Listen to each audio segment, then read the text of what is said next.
Bien, bonjour à tous. Aujourd'hui, nous sommes réunis pour discuter des événements qui ont amené à l'expulsion d'Éric David, le président de notre centre, la semaine passée du Maroc. Avant cela, donc, je voulais juste souligner que le Centre de droit international a une longue histoire de travail sur la question du droit à l'autodétermination des peuples. Le centre a été créé au milieu des années 60 et évidemment c'était un sujet qui était tout à fait brûlant d'actualité.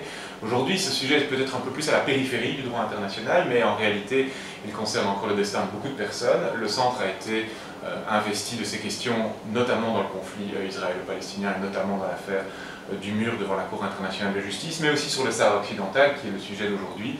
Le centre a beaucoup publié à travers les années, à la plume de beaucoup de ses membres, dont moi, dont Éric David et dont d'autres membres du Centre de droit international qui ont traité cette question. C'est dire que le voyage d'Éric David au Sahara occidental n'était pas un hasard et ne sortait pas complètement de nulle part dans le cadre des travaux du Centre de droit international.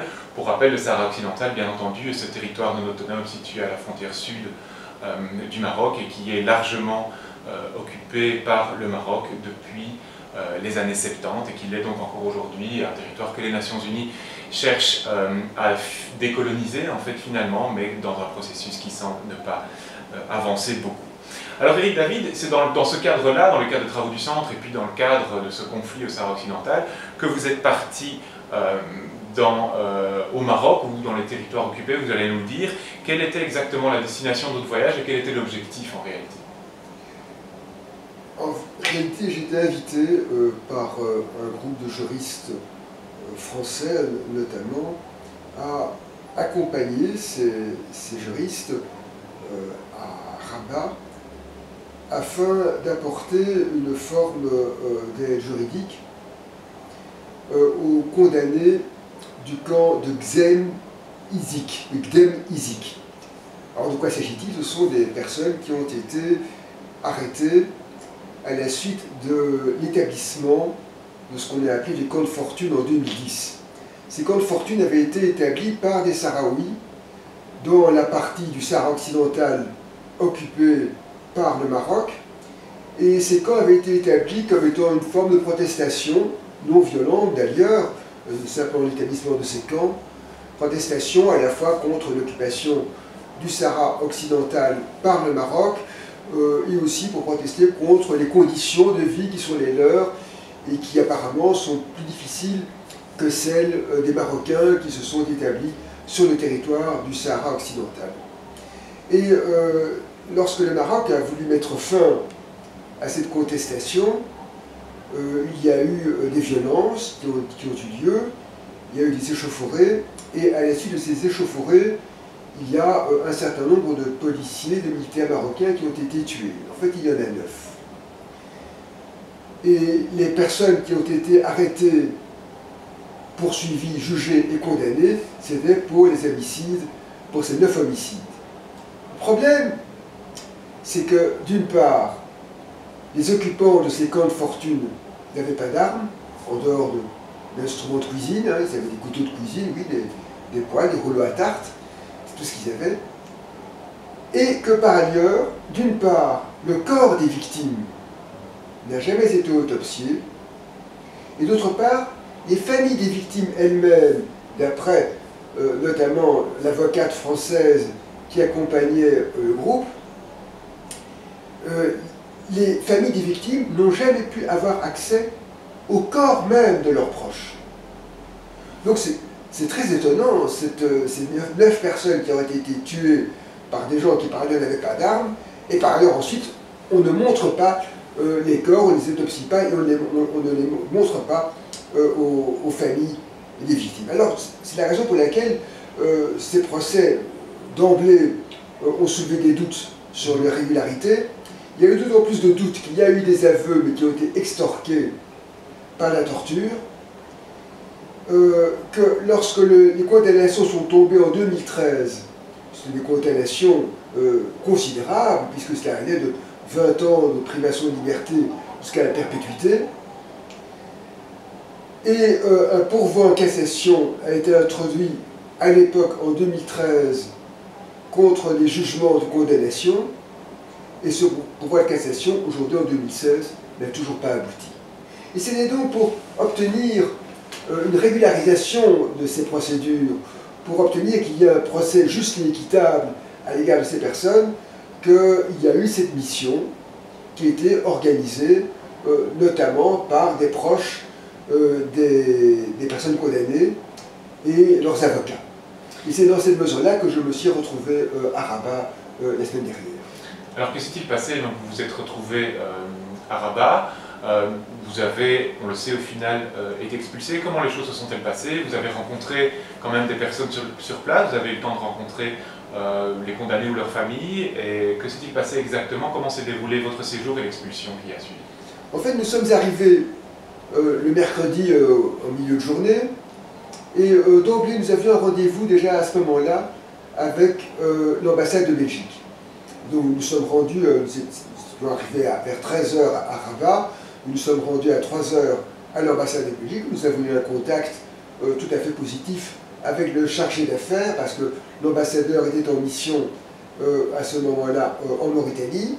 Nous avons eu donc un rendez-vous, une rencontre avec le chargé d'affaires. Nous lui avons expliqué l'objet de notre mission et nous lui avons dit que nous avions d'ailleurs déjà des rendez-vous qui étaient prévus pour le lendemain avec, d'une part, les avocats marocains et sahraouis des personnes condamnées.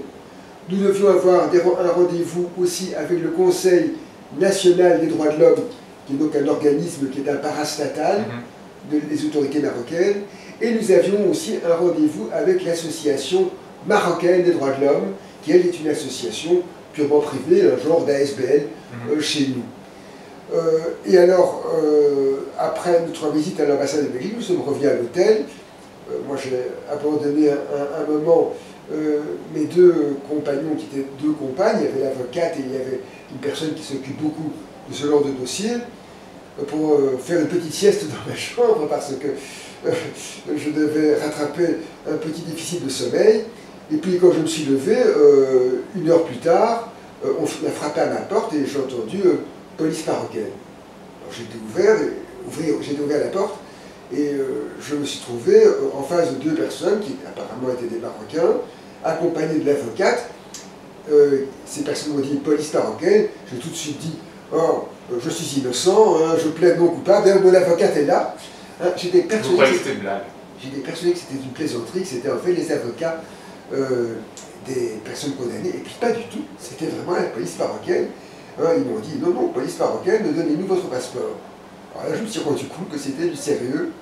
J'aurais donné mon passeport, et ils nous ont emmenés de manière fort civile, d'ailleurs, je tiens à le dire, hein, ils ont dit bon, suivez-nous. Ils nous ont emmenés au commissariat de police de Rabat. Ils ont également pris avec nous un groupe de juristes espagnols qui venaient pour la même mission. Dans le cadre de la même mission, il y avait d'une part 4 avocats espagnols et il y avait un magistrat espagnol qui faisait également partie de cette mission. Si bien que nous nous sommes retrouvés donc à 8 au commissariat de police. Là, ils ont gardé le passeport, ils ont pris nos téléphones. L'avocate française qui avait pris son ordinateur avec elle, on le lui a pris également. Et alors, on nous a fait attendre pendant quelques heures dans ce commissariat. Pas du tout, il n'y a pas eu de la moindre brutalité, il n'y a pas eu d'invectives, il n'y a pas eu, je dirais, de paroles déplaisantes de la part des policiers espagnols, les policiers marocains. Ce que je veux dire, c'est que les Espagnols protestaient assez quand même vigoureusement contre cette forme d'arrestation, de détention dans laquelle on se trouvait. Les policiers marocains n'ont pas du tout perdu leur sang-froid, ils sont restés très maîtres d'eux-mêmes. Et puis, ils nous ont fait remplir des papiers un peu curieux, où on nous demandait des questions du genre « Quelles études primaires avons-nous faites ? À quelle époque ? Quelles études secondaires avons-nous faites ? Quelle époque ? Les études universitaires ?» Et encore plus extraordinaire, quel voyage à l'étranger avons-nous fait dans notre vie? Dans notre vie, je peux vous dire qu'à mon grand âge, hélas, j'ai quand même quelques frontières à mon actif. Alors, j'ai répondu assez sommairement et assez, de manière assez imprécise d'ailleurs, à ces questions. Et il n'y a pas eu de véritable interrogatoire. Il n'y a pas eu d'interrogatoire à la part des policiers. Et donc, ils vous ont relâché? Non, pas tout de suite. Pas tout de suite. on a dû insister, on dit, mais enfin, est-ce qu'on va encore rester longtemps ici? Et puis à un moment, ils sont venus lui dire, voilà, vous allez être expulsés. Et alors, ils nous ont d'abord laissé entendre que nous allions être ramenés à Tanger. Ce qui là était une assez mauvaise surprise, parce que ça voulait dire qu'on devait alors trouver un moyen de transport, on devait d'abord prendre le ferry jusqu'à Algeciras, hein, et puis là trouver un avion, sans doute d'Algeciras jusqu'à Paris, puisque moi-même j'étais venu par Paris. Hein, les Espagnols pour rentrer chez eux à Madrid. Et puis finalement, ils nous ont dit, allez, non, on va vous laisser passer une nuit à l'hôtel. On vous ramène à l'hôtel, vous pouvez passer la nuit, demain matin, nous vous conduisons à l'aéroport. Et alors, ils nous ont ramenés à l'hôtel. Encore une fois, ça s'est passé de manière tout à fait civile. Hein, c'était poli, c'était pareil, je ne dirais pas que c'était courtois, mais c'était simplement poli, ça ne fait aucun doute. Et quand ils nous ont ramenés à l'hôtel, d'ailleurs, il y a quelqu'un qui est venu à ce moment-là en disant, qu'est-ce que vous voulez manger, si vous voulez manger quelque chose. Il était assez tard le soir, il était 9 ou 10 heures du soir à ce moment-là. Nous avions été arrêtés vers 4h30, 5h l'après-midi. Hein, et donc certains d'entre nous avaient quand même des mains dans les talons. Et alors on a commandé à manger, hein, nous avons payé bien sûr notre denier. Hein, il nous a apporté alors vers 10 11 heures du soir, à peu près, on nous a apporté des petites choses à manger. Ça s'est passé de manière tout à fait civile. Et alors, ce qui était assez amusant, moi à un moment, il y avait parmi les policiers quelqu'un qui me semblait être le commissaire. Hein, à un moment, je le prends par les épaules, il était très gentil, je n'avais pas de problème avec lui, je lui dis, écoutez, j'ai vu lui, il faudrait qu'on parle un petit peu, c'est pas très sérieux quand même que vous nous renvoyiez comme cela dans nos pays d'origine. Hein, c'est quelque chose qui va faire beaucoup plus de bruit que si vous nous laissiez simplement faire notre mission. C'est quand même pas très malin. Donc, je sais bien que c'est pas vous, ce sont vos supérieurs qui décident de cela. Et alors il m'a dit, écoutez, on ne va pas en parler maintenant, on en parlera plus tard. Et puis finalement, on n'en a jamais parlé, simplement nous avons appris que nous pouvions rester, donc passer la nuit à l'hôtel, et que le lendemain matin, nous prendrions l'avion qui était prévu, je crois, à 8h30 du matin. Mais donc, voilà, vous avez été expulsé du territoire, vous n'avez donc pas pu remplir votre mission, c'est-à-dire que vous n'avez pas rencontré les proches des personnes emprisonnées, ni leurs avocats, ni les organismes de défense des droits de l'homme locaux. Donc manifestement, c'était clairement, a priori, l'intention des autorités de ne pas vous laisser rencontrer ces personnes.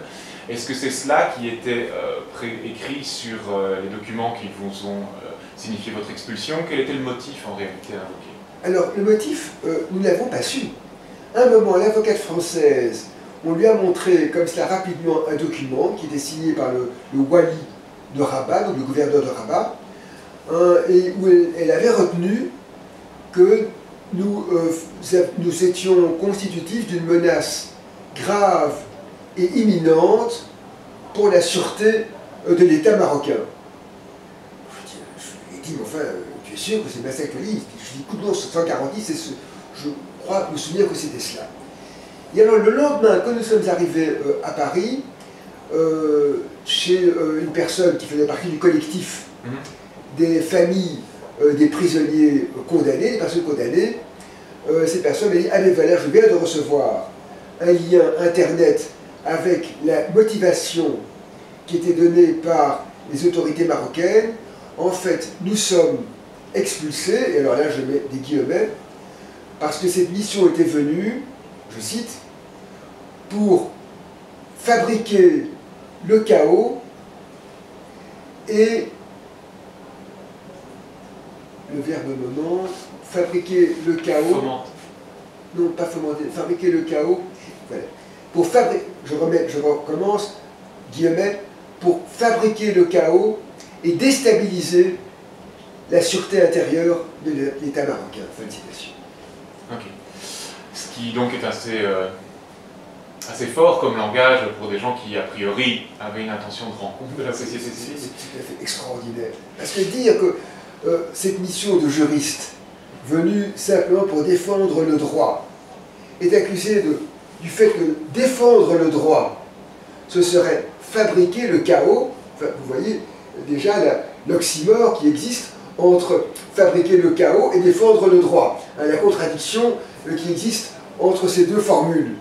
Mais alors aussi, dire que défendre le droit, c'est déstabiliser la sûreté intérieure, c'est extraordinaire parce que c'est en quelque sorte montrer par A plus B, c'est en quelque sorte le Maroc qui fait sa propre autocritique en disant, eh bien oui, chez nous la sûreté intérieure, c'est le non-droit.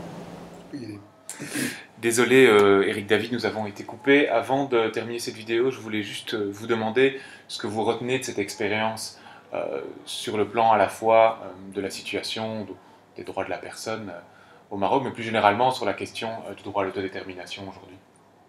Alors je pense qu'il y a deux choses qu'il faut effectivement considérer. C'est d'une part le résultat de cette mission par rapport, comme vous le mentionnez, par rapport aux droits humains, et puis d'autre part la question du droit des peuples à disposer d'eux-mêmes. En ce qui concerne la mission elle-même, je dirais que j'ai presque envie de dire merci aux Marocains. Parce que grâce à leurs mesures d'expulsion, la mission a eu un retentissement, elle a bénéficié d'une publicité, de retombées médiatiques que nous n'aurions probablement jamais eues si la mission s'était faite tout à fait normalement, comme elle aurait dû se faire, malgré qu'une conférence de presse était prévue au programme de la mission. Donc j'ai envie de dire, oui, merci Rabat, grâce à cette expulsion, finalement, on a attiré l'attention sur le sort difficile de ces prisonniers qui sont quand même, il faut le savoir, en grève de la faim depuis un mois. Ils avaient interrompu, ils avaient suspendu maintenant leur grève, je ne sais pas s'ils vont la reprendre ou non, pour protester contre leurs conditions de détention et contre leur détention elle-même. Alors ça, c'est bien sûr l'avenir sans doute proche qui nous le dira, mais en tout cas, leur situation n'est plus une situation qui disparaît dans le brouillard, c'est une situation qui maintenant est beaucoup mieux connue par l'ensemble du public. Ça, c'est, je crois, très important. En ce qui concerne le droit des peuples à disposer d'eux-mêmes, alors ça, c'est un phénomène tout à fait extraordinaire de voir à quel point un État, le Maroc, se fiche comme du tiers et du quart du droit international. Comme vous le savez, le Sahara occidental est toujours inscrit à ce jour sur la liste des territoires non autonomes. Dès la fin des années 70 et début des années 80, l'Assemblée générale des Nations unies avait adopté des résolutions parlant d'occupation du Sahara occidental. Et par la suite, ces résolutions, les résolutions ultérieures, si elles n'utilisent plus le mot occupation, néanmoins réaffirment toutes les résolutions antérieures, en ce compris celles qui parlaient de l'occupation. Et donc, vous avez là une situation qui est quand même une situation tout à fait contraire au droit international, puisque c'est une situation coloniale, que le droit des peuples à disposer d'eux-mêmes doit s'appliquer à la population du Sahara occidental, conformément à la résolution 1514 de l'Assemblée générale adoptée en 1960, conformément à ce qu'a dit la Cour internationale de justice dans l'avis consultatif qu'elle a rendu en 1975. Et malheureusement, à ce jour, on en est encore très loin, on en est encore extrêmement éloigné.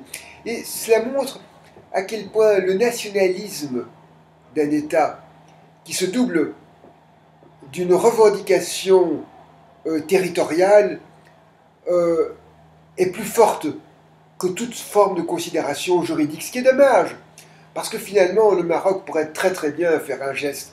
On pourrait très bien imaginer que les autorités marocaines pourraient parfaitement ne pas perdre du tout la face en disant finalement le droit est contre nous.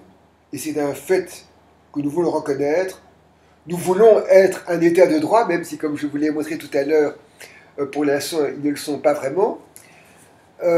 Mais ils pourraient très très bien faire un virage à 180 degrés et avec tous les honneurs, en disant nous reconnaissons le droit international, nous voulons l'appliquer, nous voulons être un modèle, et par conséquent, nous allons l'appliquer et nous allons permettre aux Sahraouis de s'autodéterminer comme ils le désirent. Et on pourrait d'ailleurs, et ça j'en suis convaincu personnellement, et probablement que vous-même, vous avez aussi eu des informations à ce sujet, c'est que les Sahraouis ne sont pas du tout opposés à un partage équitable, je dirais, des richesses du territoire. Le territoire est très riche, comme vous savez, en phosphate. Il y a des ressources agricoles, il y a aussi les ressources piscicoles, les ressources halieutiques qui sont très importantes. Il y a peut-être du pétrole offshore. Et je suis convaincu que les Sahraouis seraient parfaitement prêts à imaginer une sorte d'exploitation commune, qui devrait se négocier, bien sûr, avec l'État du Maroc. Et donc, je crois qu'il serait parfaitement imaginable, à mon avis, que les responsables des deux États s'entendent, qu'ils finissent par trouver un accord sur une base qui serait finalement la meilleure qu'on puisse imaginer, à savoir tout simplement celle du respect du droit international. Merci beaucoup, Eric David, de nous avoir raconté tout cela et d'avoir témoigné de la situation que vous avez vécue là-bas. On espère en effet que les choses vont évoluer. On a votre intervention. D'autres personnes venaient déjà d'être expulsées du territoire, des journalistes français peu avant. On sait les grandes tensions qu'il y a eu avec Ban Ki-moon lors de sa visite dans la région tout à fait récente. On sait aussi que la Cour de justice des communautés européennes a annulé récemment des accords agricoles entre l'Union européenne et le Sahara occidental au motif précisément de problèmes entre l'Union européenne et le Maroc au motif précisément notamment de problèmes liés au Sahara occidental. Donc on sent que ce sujet qui a été peut-être un peu oublié dans les relations internationales, peut-être pas par nous mais par d'autres, refait surface aujourd'hui. On espère que ce sera pour le respect du droit international comme vous le dites et une amélioration de la situation des droits de l'homme. Merci beaucoup en tout cas.